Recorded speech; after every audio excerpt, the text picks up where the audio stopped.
Magandang araw po sa inyong lahat mga kababayan at welcome back. Dito po sa PNR at ito nga mga kababayan na nabaliktad na. Nako. Yes, salamat. Good news mga DDS. Ayan mga kababayan, palakpakan po natin. Patungkol po riyan ang ating alamin at bibigyan ng komento ngayong araw na ito. Pero bago pong lahat, kung di ka pa po nakapag-subscribe sa ating munting channel, please don't forget to subscribe at palike na rin po yung video nito. Maraming salamat po. At ito na nga, simulan na po natin. Sawayaan bayan ko sa magnanakaw na tao.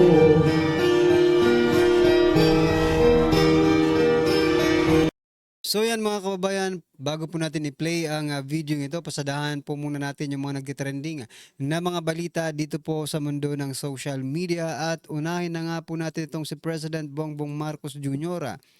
Panawagan ni PBBM sa Araw ng Kalayaan na patuloy na protektahan ang bayan. Yan mga kababayan ha. Patuloy daw na protektahan ang bayan.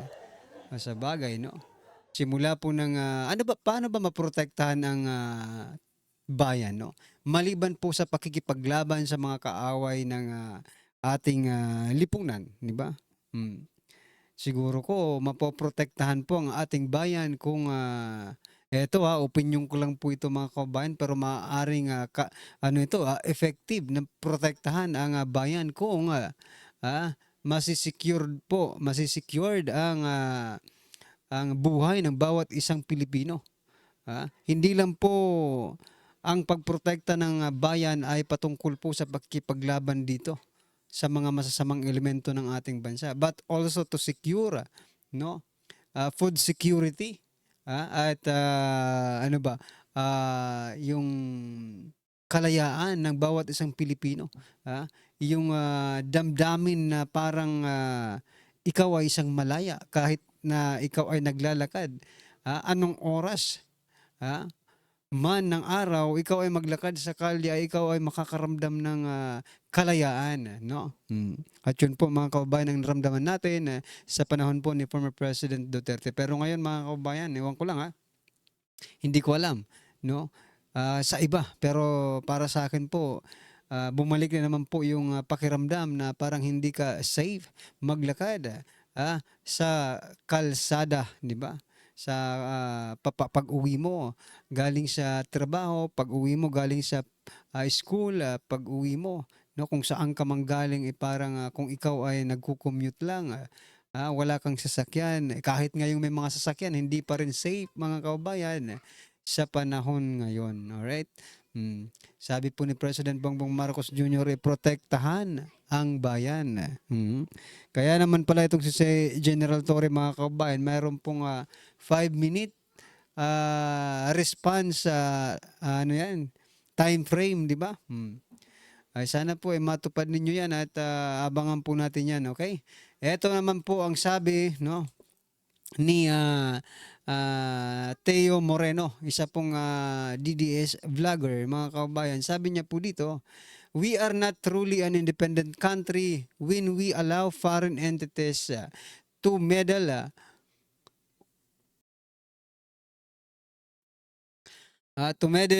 with our domestic affairs and give us a compass on what to do. It's happy and Dependence Day. No, no, hindi po tayo, hindi independence, no?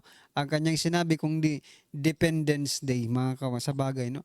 Sa nangyari po kay former President Duterte, sa pag-aresto po kay former President Duterte, sa palagay niyo po ba tayo ay mayroong kalayaan?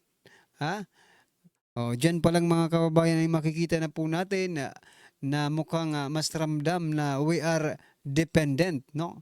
Nakadepende po ba tayo sa ididikta ng ibang bansa sa atin? Meron po tayong sariling justice system but the government mas pinili po nilang sundin ng ICC kaysa po sa sarili nating justice system. Happy Dependence Day ang sabi po ni Teo Moreno instead of Independence Day, mga kababayan. Ano po ang inyong masasabi dyan? Do you agree with Teo Moreno's post? Yan. Eto pa mga kababayan, pasadahan din po natin ito. Ito yung sinasabi natin sa thumbnail natin, no, na nabaliktad na. Kasi mga kababayan, nabaliktad na po naman ang paninindigan. Ano ba, paninindigan ba 'to? Sinasabi ng ating Pangulo. Kasi kung nung una, sabi niya, sabi po ni speaker, no, sabi po ni Jose Castro, no, sabi po ni Jose Castro ay walang pakialam, hindi makikialam ang palasyo sa at sinasabing hindi sang-ayon si President Bongbong Marcos Jr. sa impeachment against Vice President Sara Duterte. Pero ito po ngayon mga kababayan, ang pinakabagong statement ng Pangulo patungkol po dito sa impeachment trial na ito. Sabi po dito, impeachment versus BP Sara itutuloy sa 20th Congress PBBM. It is very clear that it will because there is no way that even if they start the trial now, they will finish it before the new senators come in. So, well, again, the senators will decide, sabi ni Pangulong Bongbong Marcos Jr. Ito mukhang nababaliktad na naman po ang kanyang mga sinasabi kaysa po sa mga nauna na namang statement. Ang ibig sabihin nito mga kababayan walang isang salita, no? Walang word of honor ang ating Pangulo, no? Kasi nung mga una, kaya nga sabi natin nung una, 'di ba, na siguro kung kalalabasan nito parang yung sa ICC din no? ICC Part 2 ito. Ha? Kasi yung sinasabi ng Pangulo doon sa ICC ay hindi kami makikipagtulungan sa kanila. Kay Vice President Sara naman, hindi niya gusto na ma-impeach si Vice President Sara Duterte. Ngayon naman mga kababayan, eto na. Magpapatuloy na sa 20th Congress. But anyway, gusto ko lang wala namang masama diyan. Gusto ko lang i-point out that the president wala po siyang isang salita, no? Wala siyang word of honor. Wala namang problema kung mag-continue yan sa 20th Congress. Total handa naman po ang defense team ni Vice President Sara Duterte na harapin yan, no? And also the Vice President. So, yun lang ang mahirap dito sa ating gobyerno, no, mga kababayan. Wala tayong masasabing isang salita. Word of honor kung baga mga kababayan. Okay? Ito pa mga kababayan, pasadahan din po natin itong sinasabi ni Senator Coco Pimentel, outgoing Senator Coco Pimentel. Sabi niya po dito, delikado. Delikado yung return kasi hindi naman fix concept yan. At saka pag babasahin mo para mo na ring niremand, yung remand para mo na ring dinismiss, no?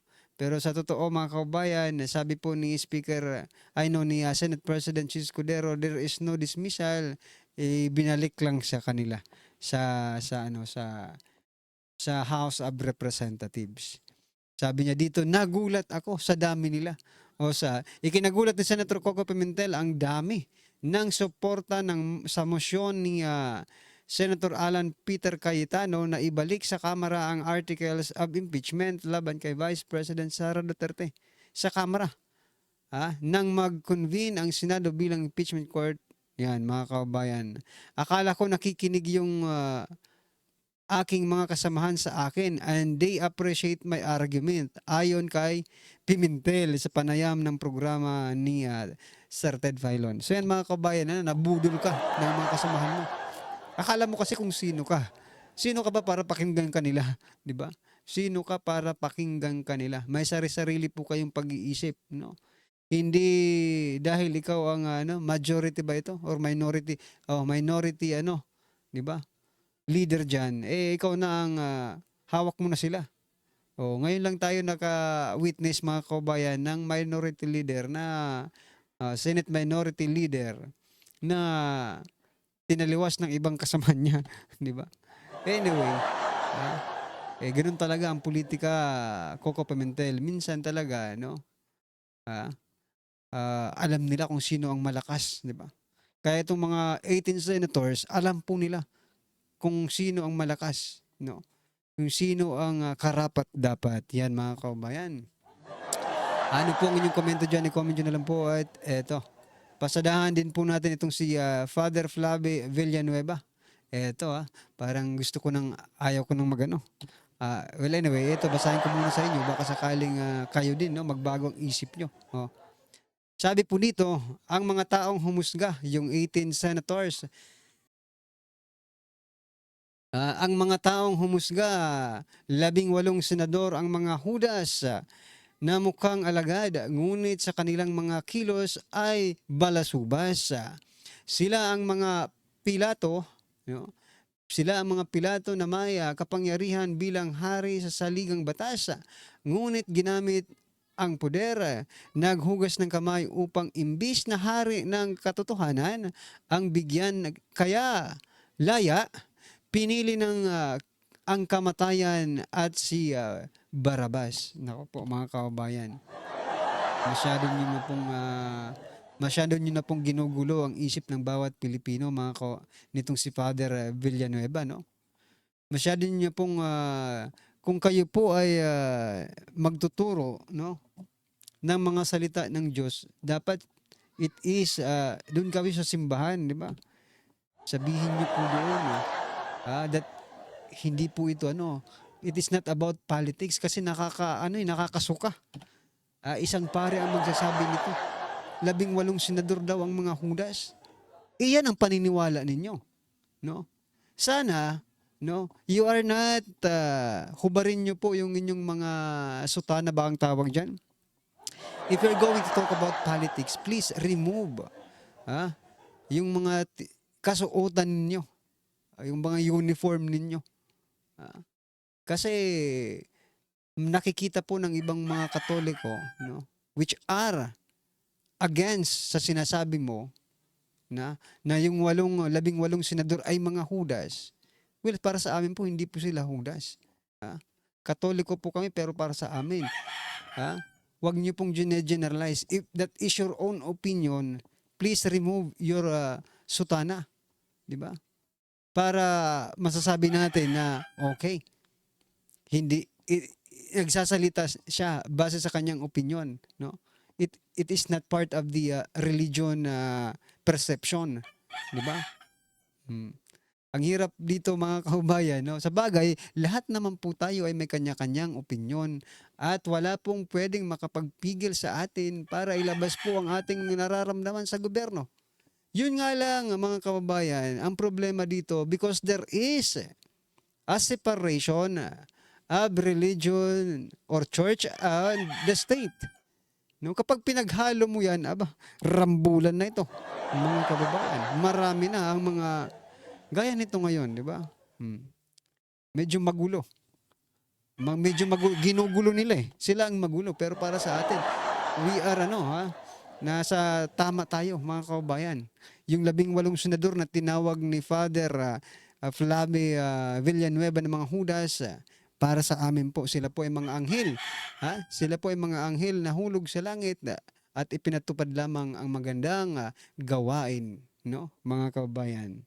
Palakpakan po natin yung mga 12 senador na tinawag na hudas ni Father Flavi Villanueva. Anyway, ano po ang inyong malamang sa malamang kung ikaw ay Katoliko, masasaktan ka sa mga sinasabi ko, pero I'm sorry to say, I am also a Catholic member, but hindi naman lahat ng sasabihin nila ay dapat nating paniwalaan. May kanya-kanya po tayong mga opinion at paninindigan sa buhay na dapat we will stick to it, no, mga kababayan. Okay? Kung ang relihiyon ay para sa relihiyon, ang state naman ay para sa gobyerno, di ba? Ang gobyerno naman ay para sa state. No, ayan mga kababayan. Anyway, ano pong inyong masasabi dyan? I-comment nyo na lang po. At eto, pasadahan din po natin itong si Speaker Martin Romualdez. Sabi niya po dito, sabi po sa balitang ito sa ABS-CBN 1 hour ago. Ngayon po ay June 12, Araw ng Kalayaan. Happy Independence Day po sa inyong lahat. Sabi po dito ni Speaker, sabi po dito sa balita, Speaker says Senate's move to return article of impeachment versus VP Sara Duterte deeply concerning. Bakit naman kaya nakakabahala, no? Bakit kaya naman nakakabahala ang pagbalik ng impeachment, article of impeachment diyan sa Kamara? Matapos madismaya sa pagbalik ng Senado sa impeachment case ni Vice President Sara Duterte sa Kamara, nangako si House Speaker Martin Romualdez na ipagpapatuloy nila ang kanilang constitutional duty sa kaso. Ay nako, etong mahirap dito. Wala ito. Sabi ko nga sa inyo kanina, no? Sa kanina bang vlog 'yon yung una. Sabi ko this is a continuous action, no? Or continuous na paninira para mawala, continuous na mga propaganda to pin down, no? Para mawala ang Duterte sa kanilang mga dadaanan, no? Bakit ka naman deeply concerning about this, mga kababayan, no? Marami nga nagko-comment, mga kababayan, bakit? Okay, ito bakit daw, mga kababayan, sa impeachment case ni Vice President Sara Duterte lang nakatutok ang Kamara, samantalang meron din namang impeachment case na inihain, no, impeachment complaint na inihain laban po kay President Bongbong Marcos Jr. Yun po yung impeachment complaint na inihain ng Duterte Youth Party List, mga kababayan. So yan, mapapaisip talaga tayo, bakit, di ba? Bakit ganun ang nangyayari, di ba? Kung talagang you are only doing your constitutional duty, no? Aba, siguro ko may constitutional duty rin kayo sa impeachment laban kay President Bongbong Marcos Jr., di ba? Huwag niyong i-single out si Vice President Sara Duterte, di ba? Kung nagawa niyong papirmahan, di ba? Yun lang ang problema kasi pipirma yung mga congressman hindi siguro pipirma mga itong hinayutak ng mga congressman diyan po sa impeachment complaint against President Bongbong Marcos Jr., no? Walang involved na pera diyan no? Talagang yung mga pipirma diyan yung para nagmamahal lang sa bayan. Pero kapag yung mga nagmamahal sa pera, nako, mahirap po 'yun, no? Mahirap pong pumirma ang mga 'yan, all right? Eto, last po natin pag-uusapan, mga kababayan, bago natin i-play yung video. Sabi po dito ni President Bongbong Marcos Jr., ABS-CBN pa rin, ABS-CBN News 2 hours ago, mga kababayan. Sabi niya po dito, if the condition of the San Juanico Bridge has been properly maintained in this last 50 plus years, we would not be having this conversation. Ako naman. Okay. Ngayon nasira. Dati kasi hindi sira yan, no? Ano ang i-maintain mo kung hindi naman sira? Ano ang i-repair mo kung hindi naman sira? Nasira po sa panahon ninyo, ibig sabihin, it is your responsibility to repair. Wag lang maraming wag lang masyado na kayong politika Magtrabaho naman kayo ng hindi puro politika. Sa inyo nasira, ibig sabihin, it is your duty, responsibility to repair. Kung nasira yan sa panahon ni former President Duterte, doon nire-repair yan. Di ba? Kung nasira yan sa mga panahon ni Noynoy, i-repair yan. Dahil doon nasira sa panahon nila. Nasira sa panahon mo, anong gusto mong gawin? Yung mga nauna pa sa'yo, yung gusto mong mag-repair niyan? Kung gusto mo, sila lang paupuin mo dyan. And they are willing. They are willing very much. Di ba? Para sila na ang maging presidente. Huwag ka na magpresidente. Sabi nga dito sa comment, sabi po dito ang mga ganyang ugali, no, na lagi nilang sinisisi sa past administration, no, mga kababayan, it is showing a weak leadership. Nagpapakita lang po yan ng mahinang pamumuno. Anong masasabi niyo?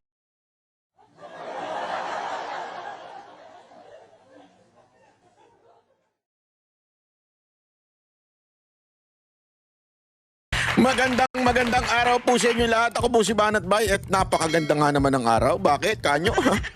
Nag-iiyakan po, ladies and gentlemen, ang mga pinklawan, ang mga komunista, mga NPA ay nag-iiyakan po.